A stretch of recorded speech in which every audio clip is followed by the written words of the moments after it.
Hey everybody, what's up? Circus here, coming at you with a how to beat the meta video. I got Herf here with me because he loves to beat the meta, don't you, buddy?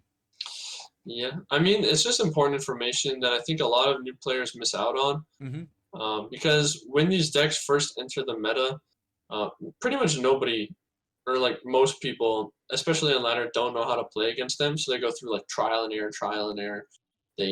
A lot of people are talking about them at first. However, after that point, if you enter the community, you're not gonna have access to that knowledge as readily as if somebody like who was like there when it came out. I think these are just important videos for newer players to watch about older Hmm. decks so that they know how interactions work and how to play through opponent Yeah. combos. And what we got going on over there is Battle Phase EU from last week to keep you entertained while we talk about it. Because as if our voices aren't enough, you got a little something to watch there as we go along. So we're gonna be talking about Karakuri, and we were discussing whether or not we had to do a little gameplay. But when we started thinking about it, basically Karakuri just has a few bottlenecks that any deck can exploit. So we kind of wanted to talk about that more than anything, right? Hmm. Yeah, because the problem is that there's always going to be nuances between each deck and that specific matchup. However, it's more useful for like everybody to say this is a generic way to beat this deck. Otherwise, you're going into the intricacies of Crystron's versus Karakuri, and nobody really. There's a much smaller audience and utility Right. for that video And this than video would be about an hour long as we're breaking down gameplay for every deck and everything. So yeah. basically with Karakuri, what do we want to do when they start their turn? Let's say they go. Let's Hmm. say they go first. What are you gonna do? They summon a whole board. They got both their boss monsters out, and then they got like a little guy out on the side. How do you even attempt to start breaking that board? Yeah. Well, most decks are not really scared of just like three big-ish monsters. So a lot of times you're just going to want to get rid of the back row and then you can deal with the monsters. So the scariest monster for most decks to deal with is likely the beret, just because it's able to change battle positions. So if you're playing something like Ritual Beast, it's going to force you to tag out a lot earlier, and it's going to really make your day unhappy. Or if you're playing something like Shiranui, even they're going to flip your big guy to defense and then just force you to empty out your graveyard if you don't want to lose. So a lot of the times, back row and beret are enemy numero uno. So if they got a bunch of back row, you want to get rid of that because that's going to slow down your strategy, right? Because you're going to try to Yeah, do something, they're just going to flip you down or banish you or something. Yeah, because like a lot of times our back row is going to be stuff like monster negates, karma cuts, stuff like that. And if you attempt to play through that, you're just going to get destroyed, right? I So mean, you want to look at your deck and see if you have a way, and this is just good for any deck advice, really. Do you have a mhm. way to deal with back row? Yeah, because we are definitely in one of the heavier back row metas that Hmm. we've been in a while. Like pretty much every deck plays like Karma Cut, Ballista Squad, Canadia, Floodgate, like all these different cards. So your deck needs to be built to go second in a going first meta. All right, so you want to have something like a Cosmic Cyclone, maybe a Forbidden Lance, things like Yeah, that, because the all these cards are awesome. Cyclone can just banish a card, whereas Lance can protect one of your monsters or something like Hmm. that, right? Hmm. What else? Uh, and then I mean that's pretty much the main strategy for going second is back row hate plus taking out beret, because then once you kind of get through that initial board, Karakuri can't really come back very easily. A lot of times they play like one gamma oil. A lot of times they use up all of their synchro Hmm. resources in their main combo.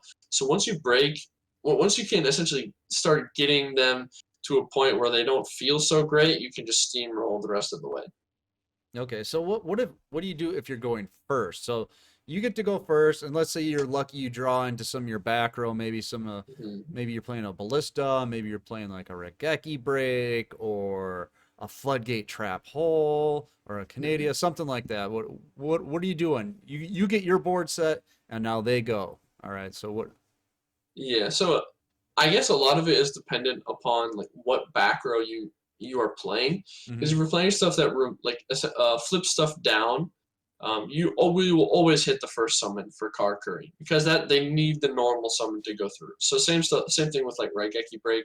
If you can just remove that face-up monster right away, um, because stuff like Merchant is going to probably search a level 5, which needs a face-up Karakuri on the field to special summon itself. So if you remove that or destroy it, their turn is over. If they normal summon the level 3 first, they need that card to be face up for its effect to go through. It's not like Elder, which their effect goes through on summon. It needs to be face up when the other monster is going to be summoned. So if you flip that down, banish it, stuff like that, you're good to go as well. Okay, so However, what's up? No, go ahead. Go ahead. However, if you're playing something like Fiendish Chain, you need to wait. So you would think a lot of people think that if you just Fiendish Chain that like initial merchant, you're going to be fine. But they could have hard drawn their other outs to that, right? So the main bottleneck, if you have a negate like Fiendish Chain or Forbidden Chalice, is when they summon their Beret. Because at that point in the combo, they don't have any other resources to add to their board besides Beret, because Beret is going to special summon something else out, which they need to have on the field to continue their combo. So if you negate the Beret, they can't get something else out, so they can't add to their board anymore. So that's the main way you do if you have a monster negate on the field. Okay, because I was going to ask you, what if you miss or you're not sure with the initial summon? You're like, oh, should I do it? And you miss your opportunity. Your next opportunity is the Beret bottleneck, we'll call it, right? Yeah, so primarily that's when you want to use like Fiendish Chains in your negates. Mm-hmm. Otherwise, you could flip down your Beret or like the Beret that's summoned. However, the biggest problem with this is that they could potentially go into a second Beret and flip the other one back up. So they could go Beret plus level 4, which is obviously less good than Beret level 8, level 4, but it's still a very unfavorable board to face. Okay. So let's say you miss that opportunity or you don't take that opportunity. At that point, are you in trouble? Yeah, I mean, that's just a really bad misplay on your part. I mean, it sucks to put it that way, but you have to hope that your hand is really, really good at that point in order to break the board. But Karakuri is definitely one of those decks where it's easier said than done to beat them, because I do, especially in like a best of one format, which you're probably going to be playing in, or most people play in, especially with the Casey Cup going on right now. You really want to stop them from getting started, because once they get started, all hell breaks loose. Okay. So what do you do if they just start steamrolling? Do you just pray, or are there certain cards that are like really good against them? Like we were talking about needle sealing before we did the video. Is something like that really good, or? Yeah, needle sealing can be really good. You just want to Needle Sealing and Wall of Disruption are probably the two best traps against an established Karakuri board. And the reason for this is because they're one way to play around it, or there are two ways to play around it, is stuff like Cosmic Cyclone or Cast Shed. And Cosmic Cyclone, a lot of times if they have it, they're just going to use it. And they have to use it against the Wall of Disruption, right? They have to use it before they attack in, so they have to blindly use their Cosmic. And the second reason is that Karakuri only have so their second way to play around it is Cast Shed. And Shed requires a face-up defense position Karakuri monster. So you will for sure know when they have it live, because they have to, because that's something Karakuri don't normally do. They don't just park a monster in defense, because none of them have that high of defense. Mm-hmm. So you know for sure when they have that Cast Shed. So you know that you need to have 2 outs in order to get through their board. So if you have like a Needle Sealing and a Wall of Disruption, you can Needle Sealing at the start of the battle phase. You know that they're going to negate it with their Cast Shed. So once they attack, they won't have another one, and then you can activate Wall of Disruption. Okay. Do they have any other tells you should be looking for? I would say that the biggest problematic one is Cast Shed, and it's the easiest one to read. Otherwise, they pretty much only play generic back row. So I would say that that's pretty normal. Like, you should be doing all of the normal things, like checking the hourglass, stuff like that we've explained in previous videos. Let us know if you want to do it again. I mean, we can make the video again if you'd like. But anyways, but the Cast Shed is the biggest tell. Like, if they are just parking a monster in defense, you should always assume that there's a cash shed in the back row. Okay. All right. So going from there, maybe we could just talk about some decks real quick. Shiranui, Mhm. what's a real easy out for them? Using their Raigeki breaks early on them? Yeah, so use your back row. You should be playing Needle Ceiling anyways, both for Hmm. Karakuri and the Blackwing matchup, stuff like that. I mean, Needle Ceiling is just a busted card. If you're not playing it, it's your own fault. Okay. What about like a Ritual Beast player? What should they do? Uh, a lot of Ritual Beasts are just gonna cry, honestly, because it's probably the worst relevant matchup in the game. Hmm. So you have to pray that they brick, Okay. and you have to pray that they're not playing a level 4, so they can't put on Sam Destroyer plus Beret, or Okay. they don't know the matchup. Because if they put a Beret plus a Sam Destroyer on the field, Ritual Beast loose. Unless you're a god and you can hard draw Pinky and bounce. I mean, like I said, if you're a god with Ritual Beast, you have a fighting chance. If you're anything less than a god, you're gonna lose. If the Karakuri player has a pulse, All right. just being blunt with it. All right. What about Kristrons? That's like the two big guys going head to head, right?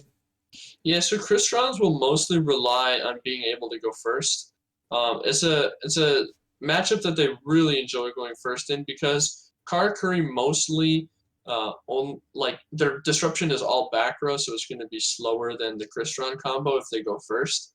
So a lot of times they'll just sit on Sentry and then wait the for the Karakuri player to do their whole combo, make Amatrix, everything goes to defense, and then you can just swing over everything pretty easily. Hmm. And I mean, it's a pretty simple matchup if Kristrons go first. Otherwise, if they're going second, they're going to rely on some kind of back row hate in order to go second. And if they do draw that back row hate, a lot of times they can break a Crystron board just because of how easily they can go into stuff like Brionic, like Black Rose Dragon, that can remove multiple cards on the field, uh, and set the card player behind in card advantage. Okay. Mhm. So is that a favorable one for Kristrons, you think? I would say Crystron should win that matchup 60-40.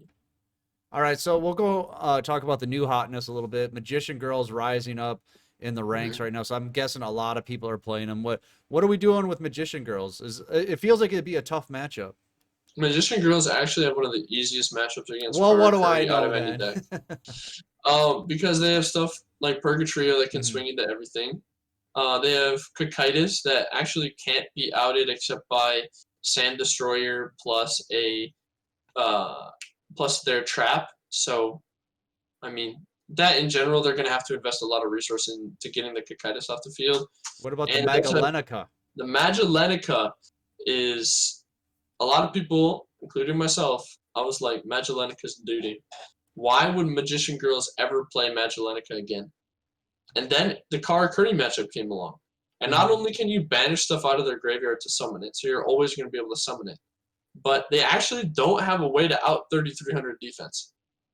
Okay. I So mean, would you they use just that don't. defensively? I guess it would depend on the match, right, that you're in at the Yeah. time. But is it I better mean, as a defensive thing than offensive? yeah, so like if you park it in defense, they have to summon Star Eater. That's their only way to out.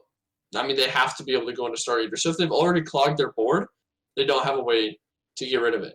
Unless they use their Karma Cuts and all that stuff. But if they're going to use their Karma Cuts on a Magellenica, that means your Alistair is free. That means you can make Purgatrio without worrying of getting hit by their backer, which means you win the game. Okay. Right? So it forces them to use more resources than they want to get rid of it. The same thing with a Cocytus. So if either one that they could get rid of fairly easily, however, having access to both as easily as Magician Girls do, because the Magellenica is free and you're going to get into your chocolate anyways with Berry or stuff like that, that they can't out both. Hmm. They can only get rid of one. And so if they sink all of the resources into getting rid of the Cocytus, they're not going to have enough resources to get rid of the Magellenica. And a lot of times you're just going to win the game off of Purgatrio. So, I mean, it's kind of the triple threat that Magician Girls have that Karakuri can't keep up with. Now, from what it sounds like, Karakuri, they're really good at drawing into their text, but their monsters per Mm-hmm. se really don't do a whole lot. They cause them to draw, but they're not popping cards, banishing things or whatever, Mhm. right? So I mean, is that like a big drawback for them?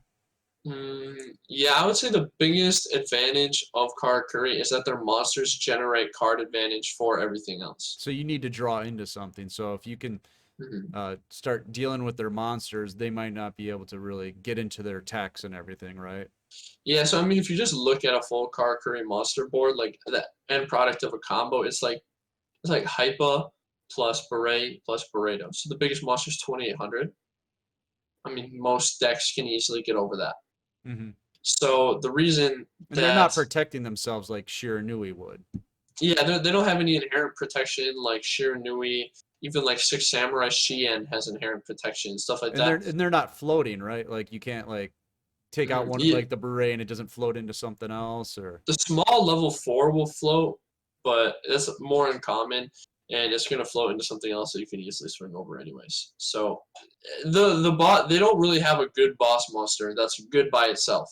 The okay. the reason Karakuri are so good is that their boss monsters generate so much card advantage so quickly that the opponent just can't keep up and they're gonna get blown away by, having to out a Necro Valley plus 2 back row. And by card advantage, you mean they're just putting cards in their hand, right? They're gonna have more Yeah. cards in their hand to do what they want with than you're gonna have. Yeah, So they're so drawn into those cards you were talking about. What are they teching most of the time? Karmika, Ballista Squad, they're using their cash in Necro Valley, So are generally they're the top drawing four. into those really quickly, is what you're saying. Yeah, so they're Okay. gonna have essentially just think of the most popular traps, and that's what they're playing, Okay. That's the basically. way to do it, right? Yeah, What about Black Wings? We don't see it a whole lot, but I know people play the deck still. Karakuri, going. That's just a good matchup for Karakuri. Really, Hmm. I mean, Black Wings are gonna have to go first with offerings if they're gonna stand a chance. Really, otherwise, Beret really poses a problem for them because all of the Black Wings defenses are below 2,600. Hmm. So that really puts a problem because you could say, oh, just put out a Chidori, lol. Well, they're just going to flip the Chidori to defense, swing over with the Burrito over anything else. I mean, it's a pretty simple matchup for Karakuri, honestly. Okay. Plus, they have access to all their back row as well. I want to hit some more of the fan favorite decks too while we're here. Dark Magician, still seeing a lot of play on the Karakuri ladder. steamrolls that pretty easily. I mean, if you're the Dark Magician player, what do you do though? You hit the first summon, Remember, we're like here we to talked beat the about. meta, not get Oh destroyed by yeah, it. yeah. You hit the first summon. So if they're gonna normal summon their merchant, you just activate navigation, banish the merchant, and then you have OTK on board for next turn. So Hope and pray. it's nice if you just go first with combo, Right. which is Okay. I guess most of That's how Dark Magician wins. So just yes most do of what their you combos. do. Just hit Yeah, that or first going summon. into cavalry as fast as you can, because they can't really out a cavalry because they don't play non-targeting cards, so your cavalry is going to do a lot of work. Okay. A deck we keep seeing a lot of lately, almost making don't call it a comeback. Blue Eyes. Blue Eyes is interesting against Karakuri. They have the ability to win versus Karakuri, and you would think that it could They almost have be the considered. ability. You would think they have the ability. What does that mean? And I'm saying you would think that they would almost have a favorable matchup, Right. but it's Blue Eyes being Blue Eyes. Like they're just gonna brick. So what? A lot of times, Blue Eyes optimally, if they get all their stuff, should have a pretty winning matchup because, like I said before, Karakuri have a hard time outing a 3,000 stat number. Just because it forces them to play into Star Eater, and Star Eater a lot of times is a bit uncomfortable for them. However, uh, Karakuri are going to generate card advantage much faster Hmm. than the Blue Eyes player, so they're going to find it hard. So what you're going to want to do is, like normal, hit the first summon with your background. I know for a fact, you Blue Eyes players, dude, you're playing Karma Cut. I know it. Okay, don't Use try to it. tell me you're not. Just use it on merchant, please. Okay, that's all I ask of you. Just karma cut the merchant, and it's free. GG, easy peasy. And going second, dude, just summon your spirit dragon. Hmm. Okay, just summon your blue eyes spirit of white. Banish a back row, force them to negate it, and then tag out into your blue eyes, make alternative, and do the alternative loop. Okay, that's all you need to do. You got that? Write that But down. Write that down. write it down. Write it down. Okay. That's all you need to do. I know I'm gonna forget some, but Cyber Dragons. We've been seeing that a lot lately. Even in tournaments, it's making a comeback. And that one you could call a comeback. Yeah, I mean, you're gonna want to go first. I mean, that's a pretty common I theme mean, is here, it but just blow it up? Do you want to wait? My question is, would you want to wait till they get their synchros out on the board and then blow them up, or do you want to? personally, if I'm the Cyber Dragon player, I guess it depends. If I'm going first with full combo, uh, I would def. I mean that's a tough one because it also depends upon the Cyber Dragon list. If you definitely feel like you can OTK next turn, it might be worth waiting for them to establish their board and then blowing everything up. The only risk that you run with that is them drawing into Cosmic Cyclone. Mm-hmm.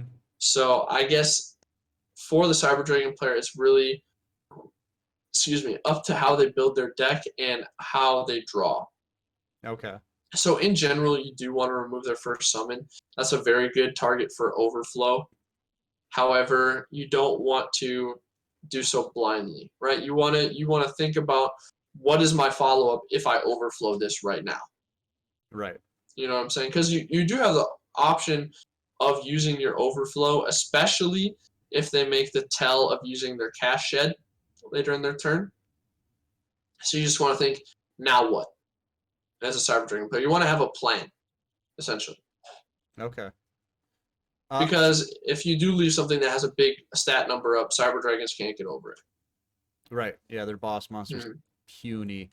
How many extra monsters? Obviously, they can play up to 7, but like, how many burrito? How many Blu-ray are they playing? Uh, Two the each, or? most standard lists that I've seen, I can say that they're playing 2 Beret, they're playing 1 Samurai Destroyer, they're playing 1 Musashi, they're playing 1 Star Eater, they're playing 1 Despot Jet. Did I already say 2 Beret and 1 Burrito? Sure. So it's only one burrito. So if you can hit that early, Mm-hmm. that's really good for you. Yeah, personally, I've dropped Despot Jet for a second burrito, but that's not typical. A lot of people play 2 beret, 1 burrito. Okay. So just keeping in mind what you've hit and what they more than likely have left can be Hmm. a big advantage also. Hmm. All right. So last deck I'm gonna cut that we should try and cover. I'm sure there's a bunch we're gonna get in the comments. People saying, "Why didn't you talk about this deck, Herf?" But one we get a lot. I think it's a fan favorite right now. Luna Lights. Let me tell you about the Luna Light matchup. I Luna Lights have a free matchup versus Karakuri. Literally, No. Luna Lights should never lose to Karakuri. Is that why they're gonna be dominant in the KC Dude, Cup? Luna Lights are a sleeper pick for the KCC, okay? Dude, I'm willing to bet money, okay? I think Luna Lights are going to win it. Win it. Do you remember Luna like Lights are going six to win months it. ago I said I was gonna play Luna Lights in the KC Cup and you said Circus Luna Lights doo doo. Yeah, but a lot has changed. A lot has changed. Okay. A lot has changed. So well, okay, so they're gonna do well in the KC Cup, but what do they do so well against I, Karakuri? so if you read Saber Dancer, right? Saber Dancer says no targeting. Okay? You know what Karakuri say to that? Scoop.